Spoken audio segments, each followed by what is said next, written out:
we're just going to go straight into it, Nick. I really want to ask you, what's your thoughts on the current state of the UX industry?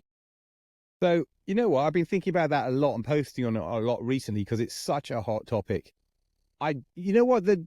I'll cut straight to the chase. My current thinking is that UX is just another casualty of misinformation at the highest of levels. I mean, there are other casualties, but that lack of standardization, what I call the signal to noise ratio.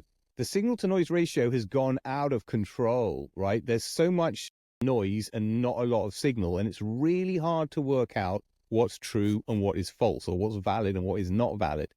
So the state of UX today is like a microcosm or like a subset of that, in that our practice of UX has become so popular and there's so many people drawn to it, but they're not drawn to UX. They're drawn to something that is people are selling as UX, which isn't UX. And it's been going on for so long now, we're not seeing the good positive outcomes that good user-centric UX delivers. We're seeing teams being made redundant.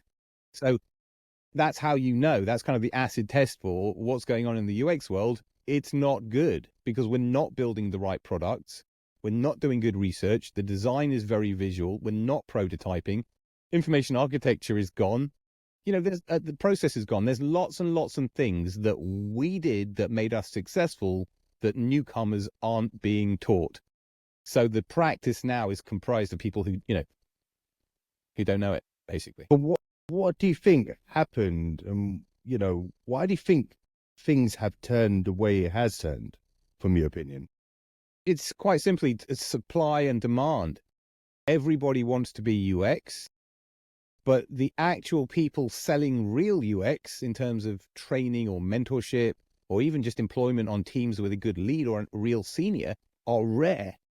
So everybody wants in, and they're filling in the gaps themselves through Medium and YouTube and LinkedIn and conferences, and the quality is highly variable. Even between conferences, I've been to we've all been to some really dodgy conferences where there's a bunch of evangelists doing stuff and saying stuff that I can't do, won't ever be able to do, and it's just one big showcase or sales kind of thing. Likewise, Medium articles, more often than not, are a nightmare. Are really bad. So you want to be in UX, but you don't know what UX is. You think you know what it is, and all your sources of truth aren't sources of truth. That really comes down to, I think, what I see now in the market, that everyone advertises UX as being that creative design aspect. You're doing that polishing. You're just making stuff look pretty, and that's what people think UX is. And I think, for my personal belief, we've lost the communication towards the public on the scientific aspect of it. And that also ties into my next question to you. I find that a lot of people still in the UX field are struggling just to get core principle UX methodologies into their work. Now, this is happening due to many, many things. I think one thing is that people are getting let off left, right, and center, and people are scared to try it, to advocate for good UX principles in their work. What do you think about that? I'm only able to do what I do because I've got the experience that I have, right? I can argue logically and with evidence. If you're less mature, less experienced, whatever the word is, it's much harder to do that. So you end up getting dragged around by a PM or a lead UXer or whoever it is that's pushing you in the wrong direction because that's the way they think is the way to go. But the problem is there's a lot of practitioners who are stuck under these yokes, if you know what I mean, and being dragged in the wrong direction. They want to learn proper UX, but they're learning this visual UX/UI thing, which is not doing them or the product any favors. See, I think you made a really good comment just a minute ago about it's a very attractive job. A very, very, I think I spoke to Dan. I challenge that, but we'll come back to that in a minute. Yeah. I want to bring that because I remember Darren Hood, when I had him on the podcast, he mentioned like, we're the sexiest people in the room, when it comes to, and everyone wants to do that kind of job. Okay, well, let's put it in a better way. In principle, yeah. Everyone likes to do what we do. And you've got this culture where a lot of people in the business want to do our job. You know, developers want to do our job. Product managers Yep. want to do our job. Now, what can you, like, what's your thoughts about that first? I should quote you something from Slack. The point being is that, can you name any other role where your colleague will say, I'm going to do your job for you? Or can you think of any other role where your colleague says, could you teach me how to do your job so that I can do it for you? That's like me going to an engineer, teach me to code so I can write some stuff. I mean, it's farcical. The only people that are suggesting this are completely naive or clueless. They think that research is just asking people stuff or delivering a script, in which case AI can do that. Anyone can do that. That's not research, right? Yeah. So let's just rewind this a little bit. Yeah, UX is seemingly attractive because they think it's like some kind of creative gadget making practice. You know what I mean? Like I come up with these cool new toys. What they're seeing is the output of all the UX work that's gone into that. That wasn't some bloke ideating. It isn't a creative or traditionally creative practice. Not like that, right? It's about understanding the needs and then designing those needs into a product, or a product that meets those needs or removes the pain point. So when people come into UX and they think it's this gadget creation thing, it's a big wake-up call.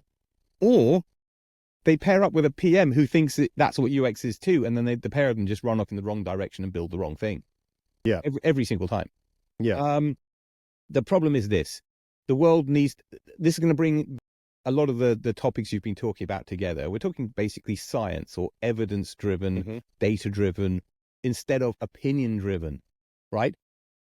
Bottom-up is being led by the evidence. Top-down is kind of being led by what you think. That's one way of looking at top-down, bottom-up difference. UX is mostly a bottom-up activity practice, okay? Design is often much more top-down. Marketing, definitely top-down. There's lots of top-down thinking in our world. UX distinguishes itself from everything else by being bottom-up. It's user-centric. That doesn't mean say we let the tail wag the dog and we do everything that users say. That's bullshit. Pardon my language, sorry. Go for it. But that's not, it's just not true. Where am I going with this? We need to get back to, if I say like a science-driven organization, that's unsexy and no one's interested in that. Okay, it's never going to happen. But we need a level. Okay, in today's money, we talk about critical thinking, which is, for all intents and purposes, kind of the same thing. Let's just call it science for the layman, for the everyman, what have you. If you and your teams can become critical thinkers, you will build better products. But then it comes down to, and look, back in my day when I was in the design field, the idea of product managers wasn't there. You normally have a product owner, and then you would normally have a BA. And, you know, since this idea of product managers has come in, the BA role is completely gone. And they expect this product manager to do everything and to know everything. And I think one thing that's happened with this explosion of product managers coming in is that, you know, they try to do everything. And, you know, it's a jack of all trades and master of none, isn't it? And I think my opinion on product managers right now is that they should really focus solely on what they are strong to do and leave UX or leave people who are in the design to do what they need to do. But I think what's missing is that trust of giving power to a design team. It's not trust, okay? It's professional respect, right? But Oh, have we lost? Oh, no, there we go. Sorry, we had a little glitch in the matrix there. Don't worry, it's cool. We're back. It shouldn't be about trust. That's ridiculous. Okay, yeah, trust is earned and there is chemistry and all of that stuff. But again, name any other role where there's this kind of a role which assumes to know other roles. The product manager role is a facilitator, a producer, a genuine manager of a product. That means you're managing the product team and the practices which help you deliver the product. Now, I don't believe that Teresa Torres or any of the other product authors are putting this stuff out there, because all that I hear are people say, are product managers trying to do everything themselves and failing miserably. And because there's no accountability in product management, they get to just create fire after fire after fire and move on and never learn, never get course corrected, never standardize their practice, never treat their practitioners with any kind of respect, or at least the researchers. Yeah. Teresa needs to undo all this stuff. She needs to tell people that there are some very specific conditions to what she's saying. If she's saying do your own research, you're only doing it if you don't have a researcher present. Mm-hmm. Because she hasn't said that. And that means that product managers think suddenly it's okay for them to be amateur DIY researchers when there's a researcher present. Yeah. It's outrageous. It is.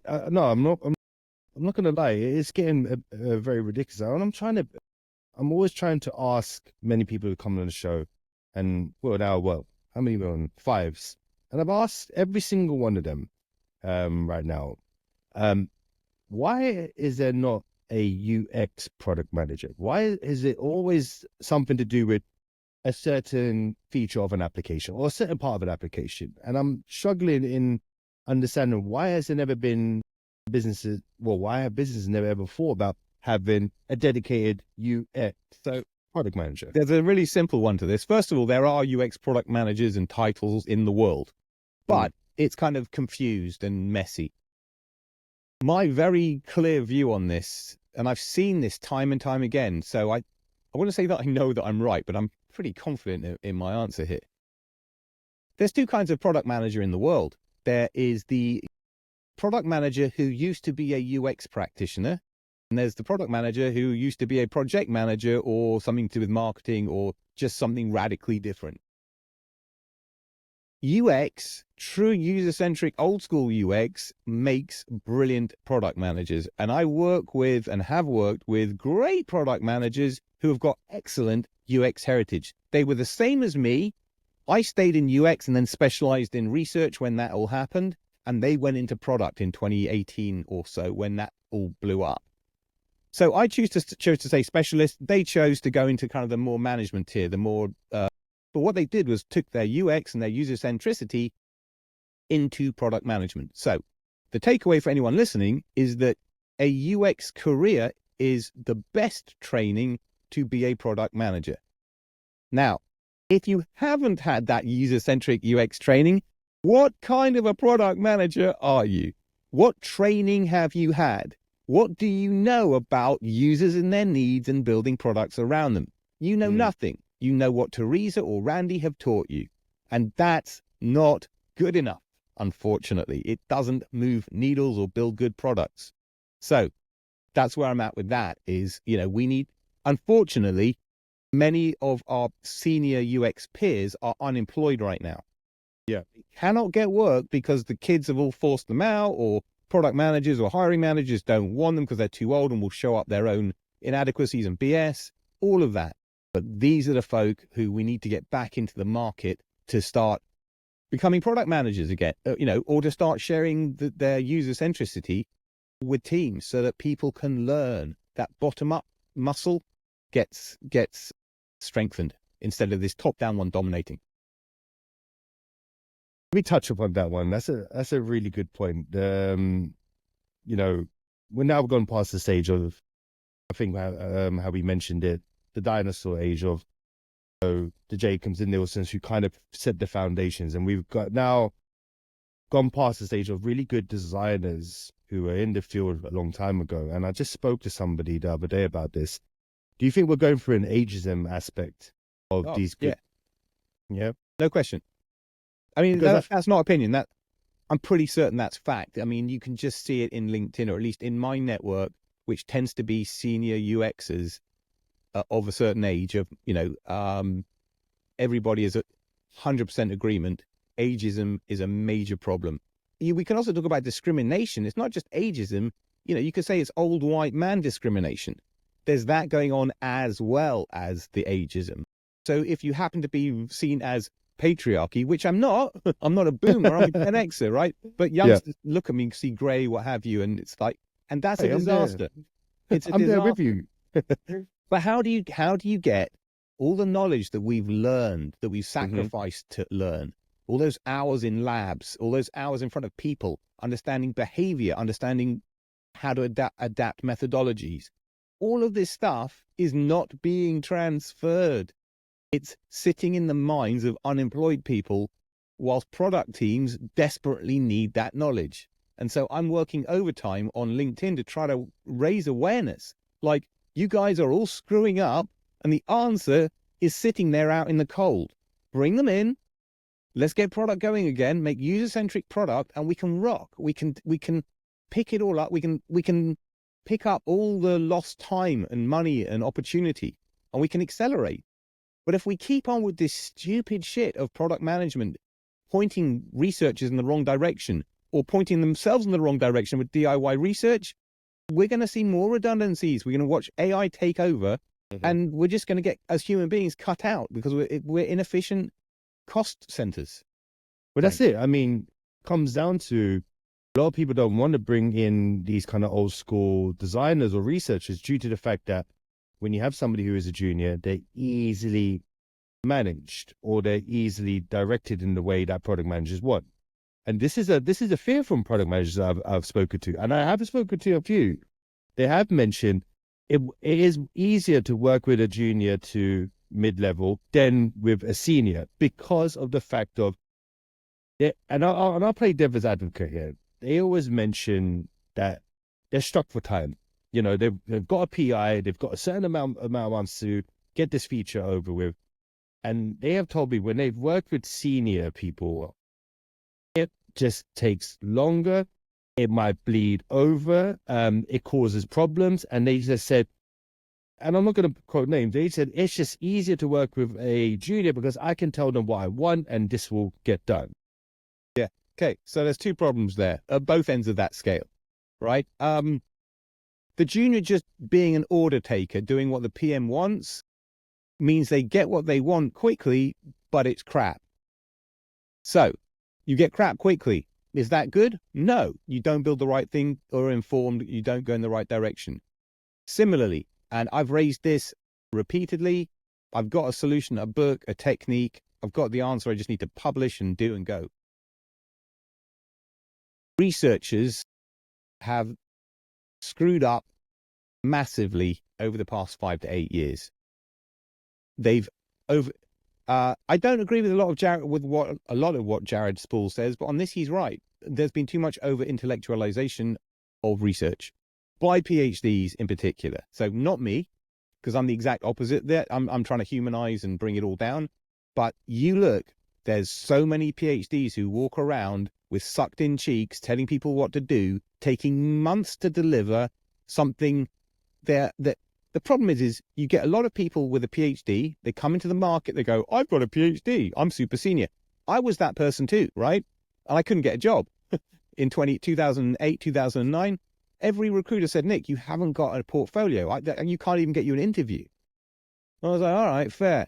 But today, that's not the case. People come in with a PhD and take a leadership position or get a senior role or what have you. And then they're doing stuff that they think needs to get done. And they end up over-intellectualizing, applying all this bullshit that doesn't mean anything to anyone. These fat reports, which are heavy and horrible to read, that don't really make much of a point. We've all seen them, and I've seen them 1,000 times. So Dr. Sucked in Cheeks looks and sounds good with these fat reports, but they're not moving the needle, or they're not influencing, they're not changing anything. In fact, they're pissing people off. So they all got made redundant. And you see all these, like, I'm so grateful for my time at LinkedIn. Bullshit, kind of like, no, you earned a fortune for a short amount of time, then you burnt out because you weren't delivering value. Yeah. That's what we're talking about. So there's a halfway house. That's kind of where I'm getting to. But see, this is it. I think, and like as I mentioned, you know, I always like to have a balance when it comes to the kind of debates. And I think I always hear from product managers, and I've worked with so many in the past where they're just like, hey, you know what? This UX stuff that you lot do, it just takes too much time. And sometimes, look, you can say if I'm right or wrong. Sometimes, and I think Laura Baker gave me this word. We can be dogmatic sometimes. We can in some design. Same with research. Product managers tend not to do the research in the beginning due to the fact that they can just be dogmatic. As you mentioned, they pull out a 50-page report and just give me the cliff notes. I just need the findings. Do you know what I mean? And I think, what's your thoughts about that? What do you think about people that are in this field to, one, use good methodologies that are going to bring value, two, don't be so dogmatic, and three, how can you emphasize and bring in good or advocate for good UX principles in your work? What would you say? Okay, if it's about time, first of all, people just don't know how to raise valid insight that moves the needle, i.e. value, right? Like, call it good intel, you know what I mean? Money intel, something that people go, oh, wow, we can make money from that. Or, we can change the product to be more desirable or cost less. People got no idea. User research is not market research, and too much research is market research. And this is an analogy that I keep telling people in almost every conversation. People going on fishing trips in research terms. What that means is they're casting their net and they're doing this qualitative research and then quantifying it, which is even worse. Picking up a whole bunch of stuff. Now, if you're my PM and you're telling me I want to find out about sharks, and I'll go cast my net, and I'm going to catch a whole bunch of marine life, right, of which sharks are in there. Different kinds of sharks, big ones, small ones, whatever you. But there's also fish and crustaceans and shells and all other sea life in there. Now, I'm only reporting on the sharks because that's what you asked me to report on. The fact that I learned about mackerels and guppies and crabs is interesting, but it's not what you asked me. It's not directed. It's wide angle. It's a fishing trip. You're just going to bring home this big bag of fish and you're going to expect everybody to sort through that to find the sharks. What I do is I just present the sharks in a simple statement. I've got user needs and pain points and context maybe, and that's it. This is where it's at. A lot of the problem today is that user research isn't user research, it's market research. Yeah. And that's the end of it. Absolutely. And I think you hit the nail on the head. I think I've worked on too many products where the user research has been just market segments. Do you know what I mean? One more thing, Naz. There's no structure to any of this. I did a talk in 2018 called Scientific Design. And one of the core points about it is that all this hypothesis testing or validation of assumptions that PMs are doing is done in a really unstructured way. Mm-hmm.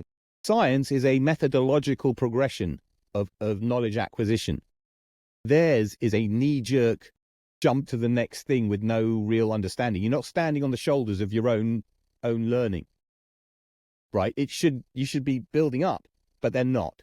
And again, market research just seems to grab it all and drag it back in, whereas user research is hypothesis testing in a structured way. And guess what? That's scientific. Absolutely.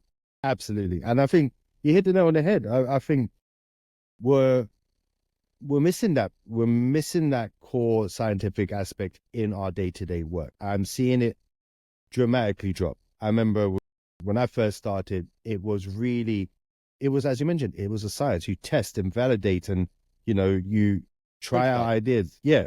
And you try out ideas and you figure it out. But that practice is now gone completely. Yeah. But if you want to save your job, your teams, your career, this is the way we need to get back to. Now, if I say science is the answer, everyone runs away. Everyone hates that because it's Dr. Nick Vine talking about something that I can't get with a blah, blah, blah. But what I want your audience, the listeners, to hear is that having a critical mindset is for everyone, right? I teach my children this. It's very important. It's critically important because for all the reasons that you can be manipulated, lied to, you get the wrong insight, all kinds of stuff.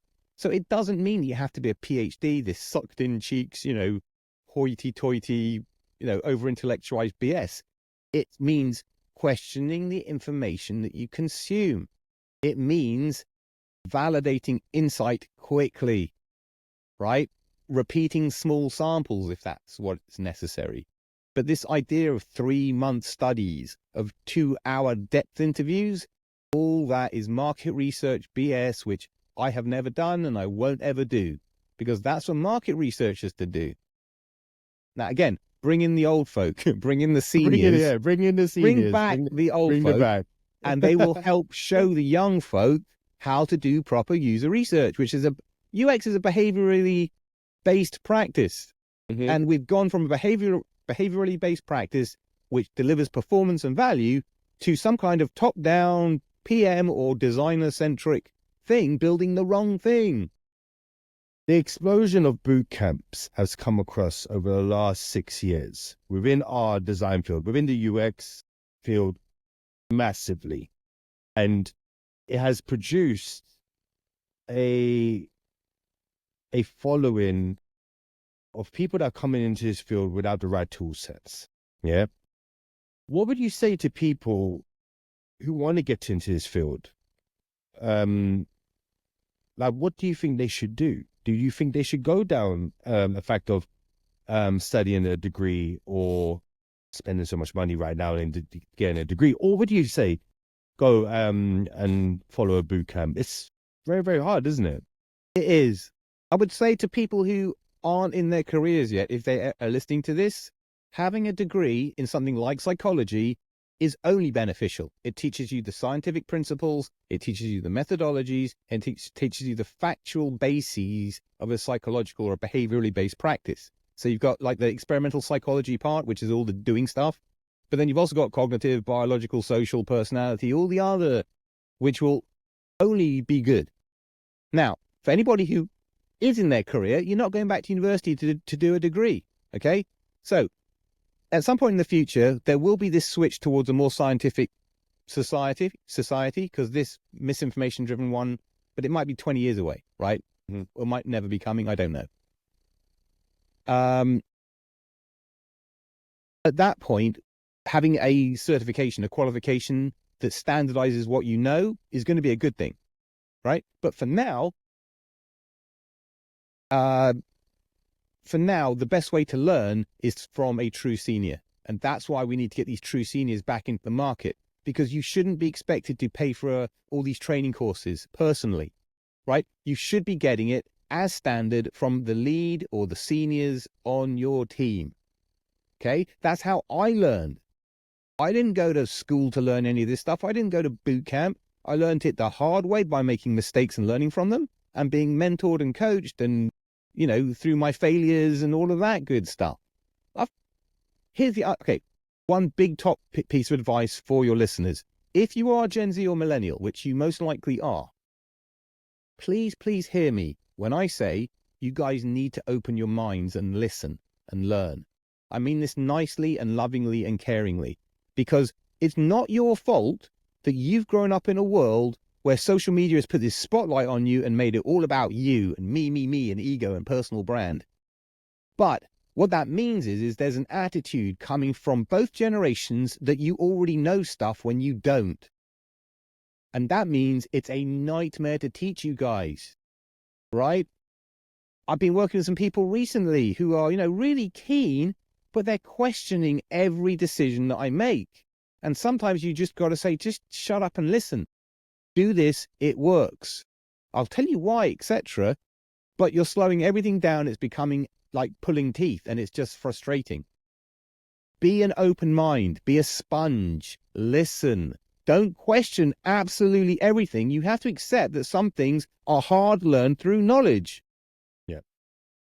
That's where it's at, That's really good advice, Nick. That is like an amazing sentence that you just mentioned, because, I'm going to pull up something that I just saw the other day on social media. It rocked me to the bone, where they said, become a UX and UI designer by learning Figma. Yeah. No skills needed. Join my course. And this is being publicized in many, many places, not just on, and I found it on, I think I found it on TikTok. I found it on LinkedIn. I find it everywhere.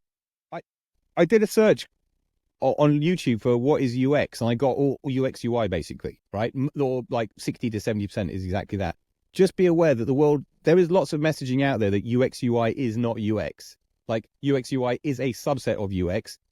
The world has moved along. The world did used to think that UXUI was UX. It's definitely being uncoupled. It's not, we're far from it. There's still too many people who think all you need to know, or at least what in my mind, how this works is that UX UI is just a synonym for visual design when we're talking about not graphic design, we're talking about designing for an online digital experience. And when you're designing the visuals, it's called UX UI. It's got an element of interaction design to it, but very minimal, like little, not full blown. So for all intents and purposes, it's visual digital graphic design. Yeah, I think this is the biggest topic, and I think it's the first thing I ask people when I ask them to come to the show. I didn't get to ask you, Nick, and I'm glad you're bringing this up right now. My thoughts and my feelings are UX and UI are completely different. The UX thinks about, the scientific aspect, and the UI thinks about the visual aspect, and they both work in, they both come together. But the skills needed to do actual UX are completely different, and the skills needed to do UI are completely different. I want to get your thoughts and opinions on this in depth, because it's one of the biggest topics in LinkedIn, everywhere I see it. Okay, so when I started my career as a junior UX consultant, i.e. researcher and designer, I came from a world of science and PhD, and I've never done any art or design or had any formal training in it in my entire life. Science, yes. Psychology, yes. HCI, yes. But none of that is visual design. So I start. I'm working in an agency called Redweb, great agency on the South Coast, no longer in existence. I'm learning Agile because Agile was the tool of choice. The joke that I make subsequently, I've only ever designed my entire career in black and white or grayscale, right? My entire career of design. And I've got a great portfolio of really diverse, big, small, innovative, mobile projects, right? The joke that I make to all my clients and to teams, I'm not licensed to use color, right? Because when I do, it looks childish or it looks like naive. You can tell I'm not a designer. When it's in black and white and gray, I can get by. I can wing it, right? Yeah. But when I apply any kind of medium or high fidelity, forget it, right? Mm-hmm. Because I've had no training, and I wouldn't expect to be some brilliant visual guy because that's not my pathway. So, well, we've gone from that where everybody was a black and white prototyper. The focus was on the interaction design because it wasn't about the visual layer; it was about the interaction. And that means drop lists, conditional logic, dynamic panels, things moving around and things calculating. And so you could actually interact with this thing, type data in fields, have errors come up, all kinds of other stuff, which is how you design a real interaction and a real product. We've gone to this UX UI version, which is this high fidelity visual design version. Now, UX UI, I would say, is a subset of UX, right? Okay. So here's UX, and UX UI is one of those things, one of many things within it. Now, in today's world, UX is a distributed practice.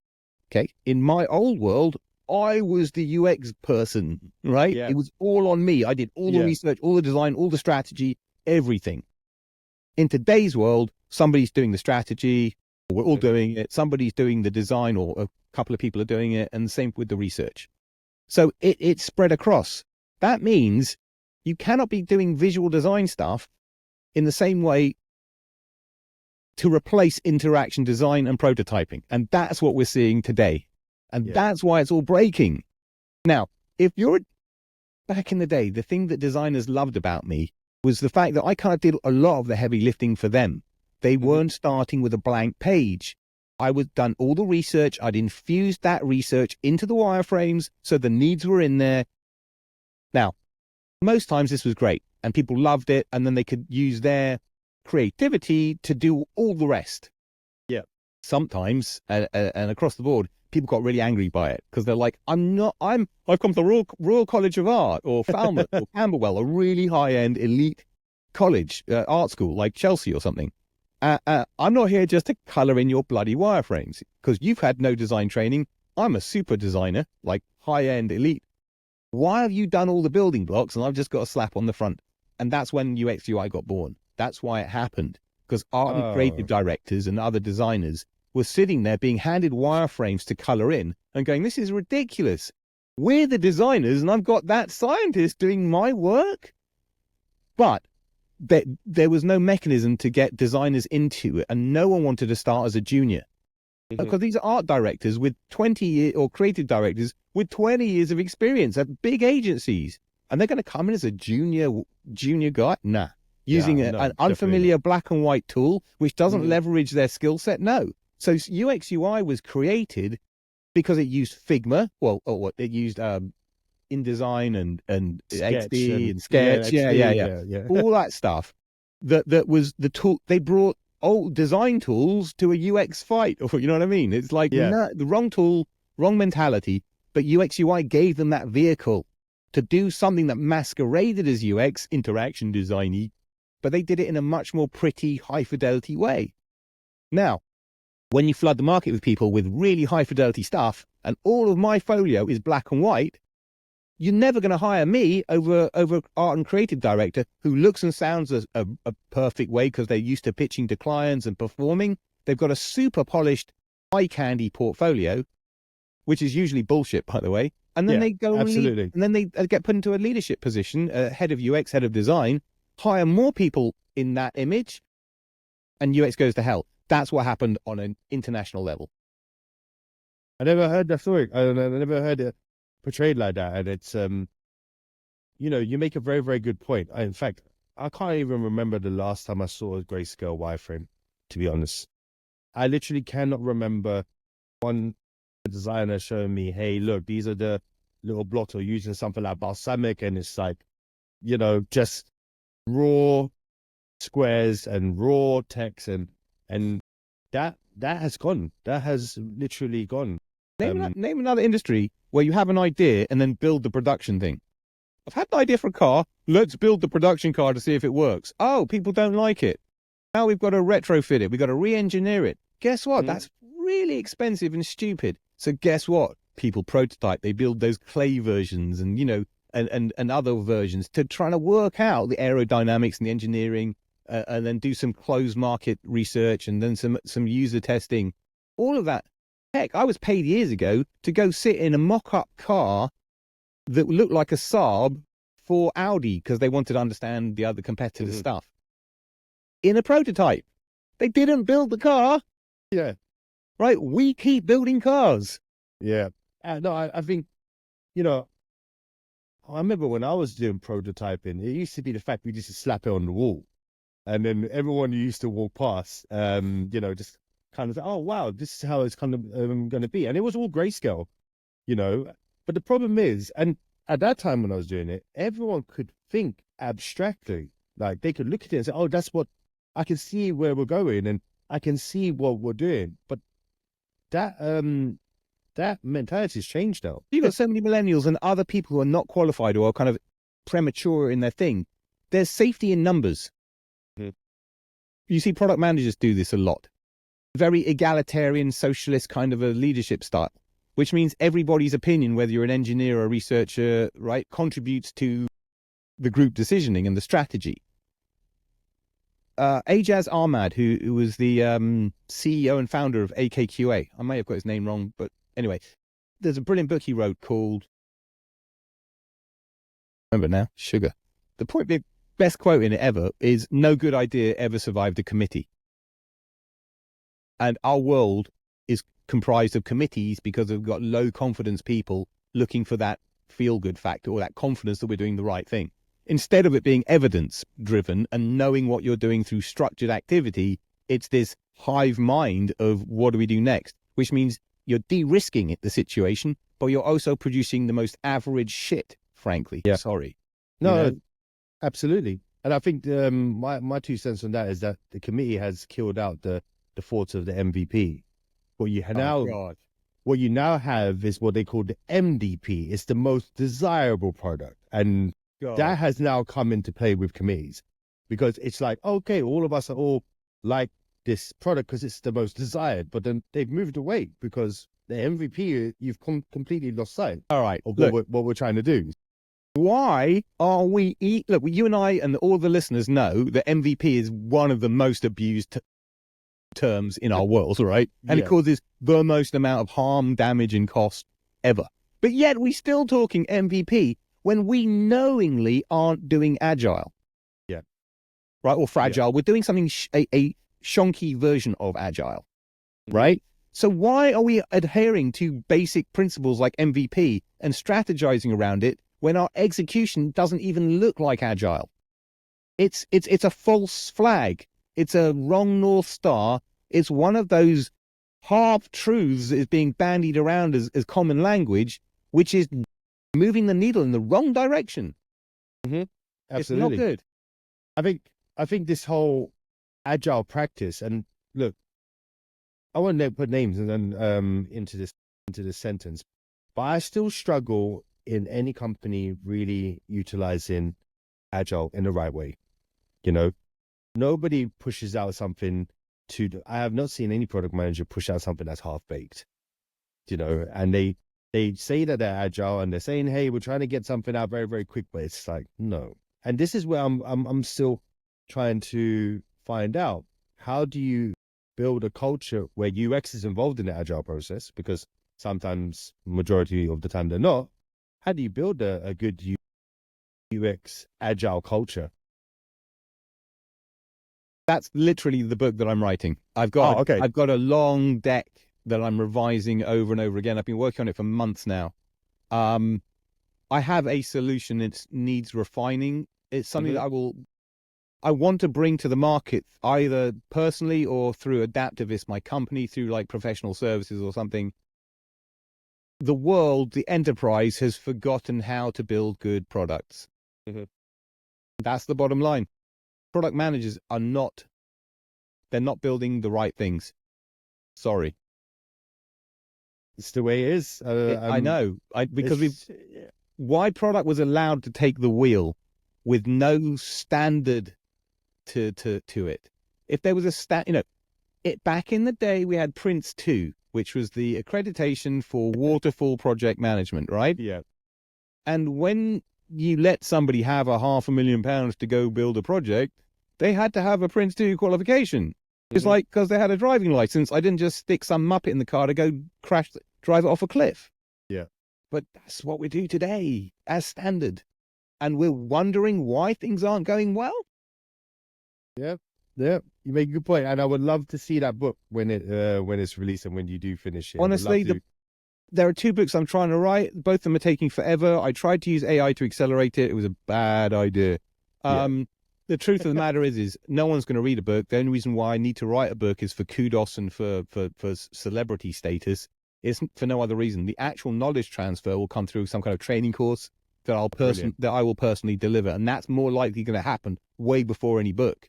The only reason why I need to put a book out there is I've had so much intellectual property theft of UX psychology and other things that I got to be really careful what I put out there, because the masses will just take it and ruin Yeah, it like they've taken every other concept. So I've got to be really careful how this goes. It's going to have to be reassuringly expensive just to keep people out, and these are defense mechanisms. So there are ways of doing this. It's just I wish it wasn't so bloody hard. I wish people would just listen and stop perverting all the good work that gets done. But literally everything that gets done gets spun or tried to be changed for ownership and marketing.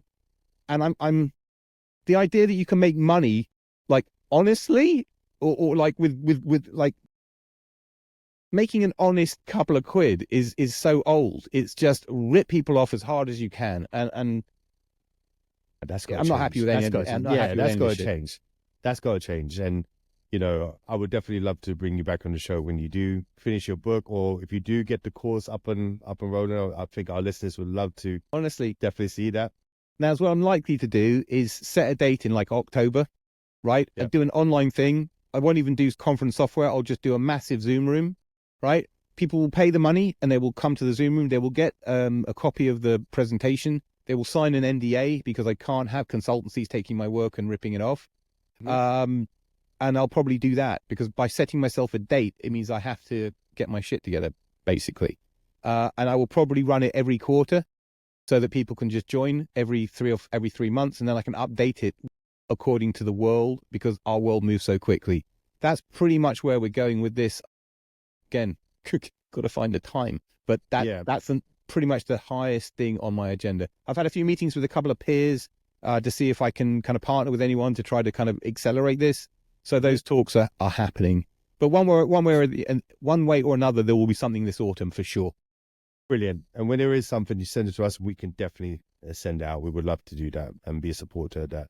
Before we wrap up, I wanted to get a really good statement from you because I think we both think exactly the same. There's good UX designers, there's good UI designers, there's good UX researchers. Now, you went into the field of research. But I want to really bring it back to something about UX designers.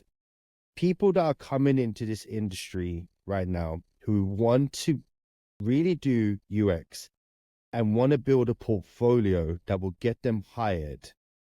What advice would you give to these people who are building new portfolios and moving away from this pretty looking thing of attractive UIs? What advice would you give to them?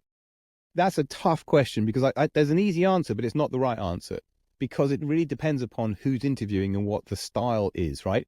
If you come from somebody like me, I want to see process. I want to see, prototypes and IAs, and I want to see all of that. But no one's got that because no one's collecting it in their portfolios, right? Which means if you're a UX/UI person and you show me a whole bunch of visuals, you're straight out the door, right? I mean, you're not making it to an interview. But that's me, and I'm the exception, not the rule.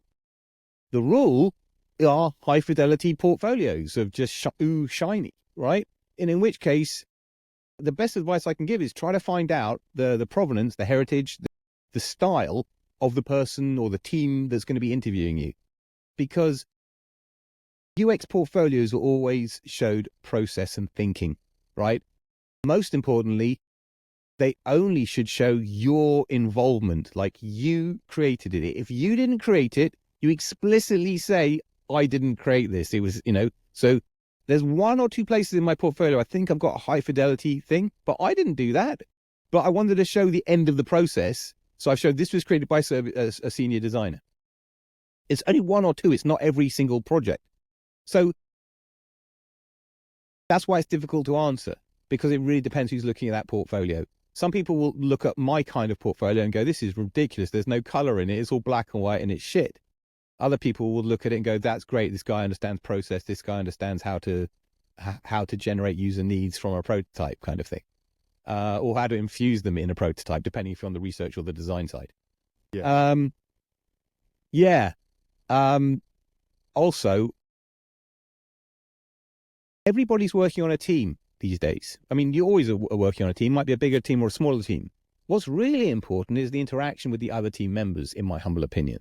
So if you are working or have had a really great working relationship with a research or design partner, depending upon which one you are, that's something to not shout about, but to highlight, right?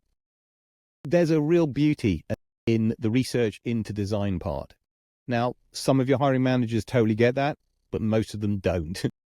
Those that do will love that stuff because that's really what they're paying you the money to do is as researchers and designers turn the insight into a feature-based solution or whatever you call that. Design it into the product. So yeah, sorry, I can't give you a cleaner answer. It's just, it's a messy world. It really is. Sometimes speaking to the members of the team and saying, hey, are you guys really user-centric or do you tend to be more UX/UI? That might help you focus. And then again, you might want to have a portfolio that's all visual and another one that's not. The problem is you won't be able to create the assets if you're working.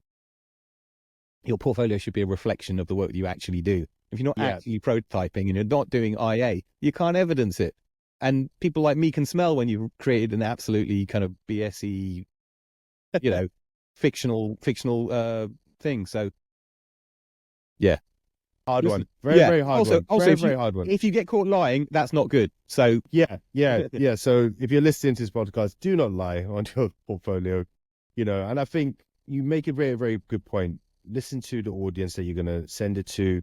But my best advice, and using what Nick just said, is try and advocate as much UX principles. If you have advocated UX principles in your work and in your portfolio as much as possible, that sells way more than the finished product or the polished product. I think people in this industry need to start looking at, it's not about the final thing, it's the step, how you got to that final process. And but that's also, what sells. as you mentioned earlier and throughout, the pace, the speed of that is critically important too, right? So doing the good upfront or throughout research is important, but to do it in a way that is palatable, is acceptable. None of this slow stuff. So if you can demonstrate that you can either generate valid insight quickly or work from insight in a certain way, superb. But again, if you've got an art director, they won't even know the difference. Yeah, So, true. You know what I mean? It's a messy world out there. Nick, it was a pleasure, absolute pleasure to even get you on the show. I feel honored that you actually came on because you're very, as you say, very public on LinkedIn, and I value all the opinions that you post up on LinkedIn, and I value that you actually gave us the time to kind of speak to us. So thank you so much for coming on the show. Thank you so much for having me, for the opportunity to, the platform to kind of do the good work. The only reason why, and again, I'm like an unwitting influencer. I hate using that word because apparently I am. I haven't done any of this intentionally, right? And you guys all need to know this. I haven't tried to become popular or famous or notorious even. For the past 15 years, or at least the past 10, I can't sit by and watch stuff. I wish somebody else would speak up and shout, but I can't stay quiet about what I'm seeing and everybody else is staying quiet. Somebody had to say something, and I guess I'm that guy. So that's my role. I'm like an industrial jester. I'm poking the beast because the beast is frankly wrong and has grown horns. And we all live with this beast. It's our families' futures, our own personal mental health, our growth, money, job security, all is dependent upon it. And that's why I'm so vocal about it. Yeah, and we want to make the world a better place and build great products and make money, which can all happen with a bit of user-centric UX. That's the bottom line, but not with UXUI. And you make a really good statement there, really good values and why you do speak up. And I wish more people do it like yourself. And yeah, if you have not subscribed to Nick's LinkedIn, please do so. You will have a lot of fun in the comments that he makes. So yeah, thank you, Nick. And thanks for having me, Naz. It's been great.